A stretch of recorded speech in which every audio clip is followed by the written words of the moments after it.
Okay, so what do you think are the negative effects of the military buildup? Well, really, my one of my only few concerns about the military buildup isn't what um what would be what happens if there were a lot of military personnel here on island.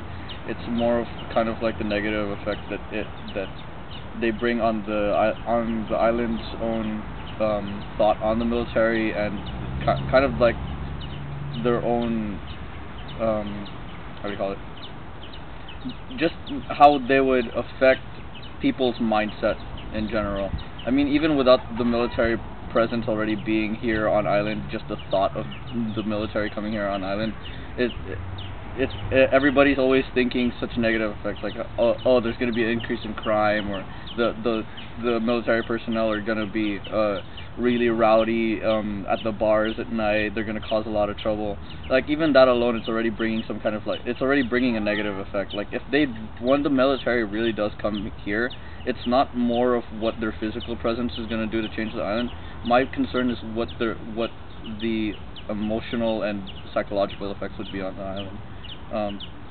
For one thing, yeah, there will be those bad eggs that will physically do stupid stuff. That I mean, I've seen them do that even while in training. They're not even full military personnel, and they're already fucking up in ways that can make other people think, wow, the military is really like this.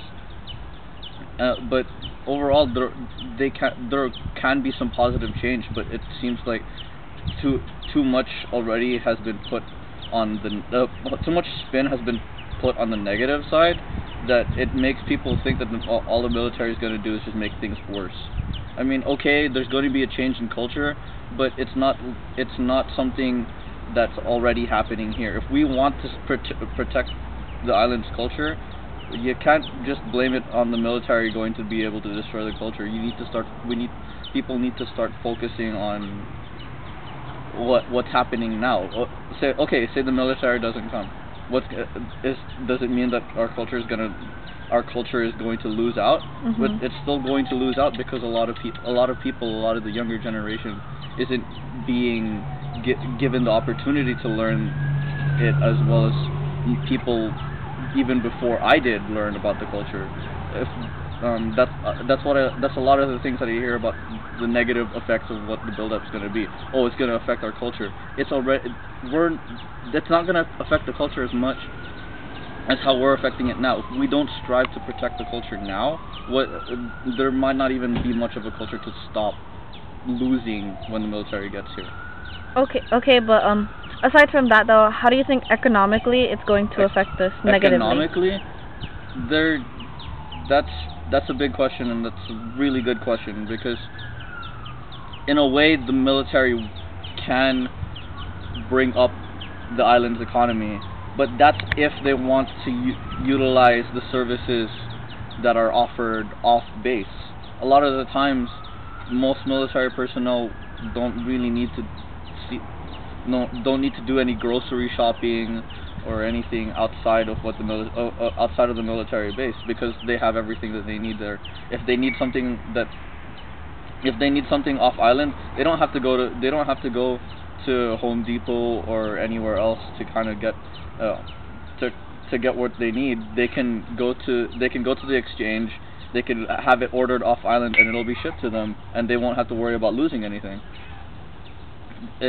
What needs to happen is that people need to try and find a way to get the military to use some of to just bring the military out of the base. It's not just waiting for them to come out and, there's movies out here, let's go use it on the movies. Okay, then that's it. We're gonna just have the military here for the movies. There's so much more that we can do to attract the military out of the base, rather than just movies and small attractions.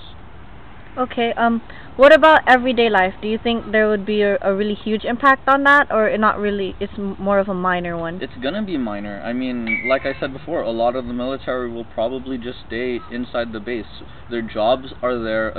The people in the military members who need to do their jobs will require them to stay on base. if they need to go train, their training will be conducted in a specific area on base.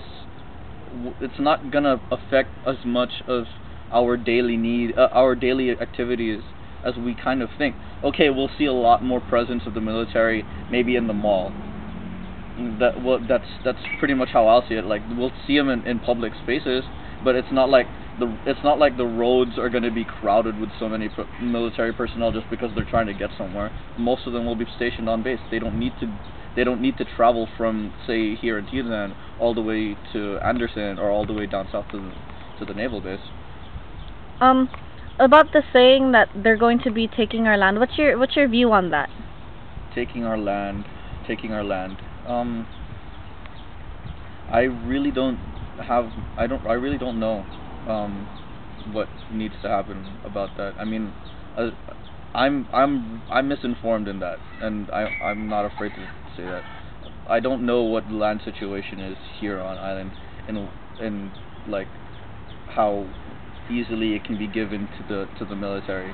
I understand that the government can just kind of take it as long as they give just compensation, but considering how proud the Chamorros are of their land and their heritage, is a few $100,000 really enough compensation to take the land that your ancestors have fought to keep, and then have it be used for military purposes? I don't know. Okay, so if not here on Guam, then where do you think they should have the military build up? Where would be a good place? If not here on Guam, then probably somewhere close. I mean, from what I can tell, everyone's right. This is such a strategic position in which military presence needs to be kept because of increasing tensions with the eastern countries, and as well as the rest of the world. The America needs to keep it here, keep presence here, and maybe even increase presence here.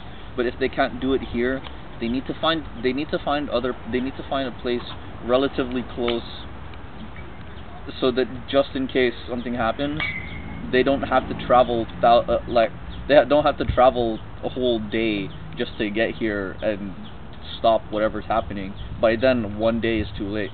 A few hours tops should be where they are. I don't know where that would be. I'm not qualified enough to really give a pinpointed position on where it should go. Okay, thank you. Please state your name. Jake Felipe II. And your occupation? I'm a healthcare specialist in Army Reserves. Thank you very much.